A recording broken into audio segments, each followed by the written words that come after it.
liwang-liwung anane amung sepo sepi sepah samun Baron Dinyono satriya ingkang mapan ing kono kanggih panengah Pandhawa satriya ing Madukara Raden Arjuna awis tinggal peteng jagate surem kang dadi guayane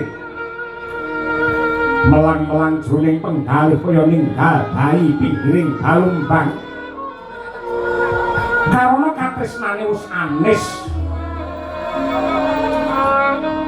rasa sengseme wis sirna sineblak mawi tembung dening Kang Rama Marasepuh nenggih Sang Bathara Brahma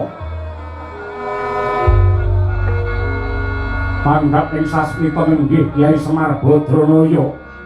tatang katun ingkang putra Nala Gareng